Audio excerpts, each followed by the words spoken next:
Hello friends பார்த்தீங்கன்னா, இன்னைக்கு முத்து, மீனா வந்து ஹாஸ்பிட்டல்லேருந்து தாத்தா, பாட்டிய பார்க்கும்போது, அவங்களோட ரிலேட்டிவ் அவங்கள்ட்ட பேசிக்கிட்டு இருக்காங்க.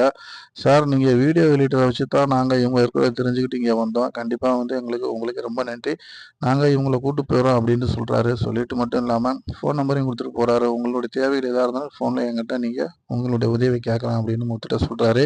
அவரும் "சரிங்க சார், ஒண்ணும் பிரச்சனை இல்ல. தாத்தா, பாட்டிய நீங்க நல்லபடியா பார்த்துக்கங்க" அப்படின்னு சொல்லி முடிச்சுறாரு. தாத்தா வெளியில போகும்போது என்ன சொல்றாருன்னா, "ஒரு ஃபோன் வந்து மிஸ் ஆயிருச்சுப்பா. அது வந்து செருப்பு தைக்கிறவங்க வந்து விட்டுட்டு போயிட்டாங்க. அந்த ஃபோன அவங்களுக்கு உரியவங்கட்ட நீங்க குடுத்துருங்க" அப்படின்னு சொல்லும்போது, அத வாங்கி முத்து பார்க்கும்போது, அது முத்துவோட ஃபோனா இருக்கு. உடனே முத்து என்ன பண்றாருன்னா, இந்த ஃபோன் எப்படி வந்து தாத்தாட்ட வந்து மிஸ் ஆச்சு? இது யார் கொண்டு வந்து குடுத்தாங்க? அப்படிங்கிற விஷயத்த அண்ணாமலைட்ட சொல்றாரு.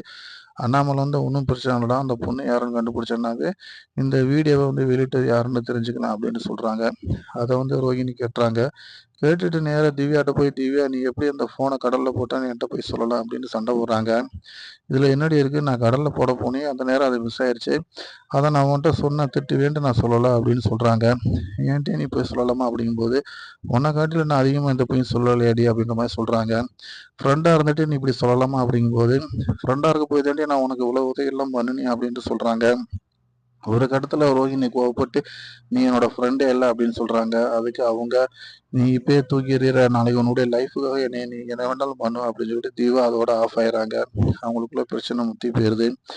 வீட்ல வந்து முத்து யோசிக்கிறாப்புல, இந்த ஃபோன் வந்து ஒண்ணு ரோகிணி மிஸ் பண்ணியிருக்கணும். இல்ல ரோகிணியோட ஃப்ரெண்ட் திவ்யாவா தான் இருக்கணும். அந்த ஆட்டோல வந்தது அப்படின்னு சொல்லிட்டு, திவ்யா வீட்டுக்கே வந்து அந்த ஃபோன பத்தி விசாரிக்கிறாரு.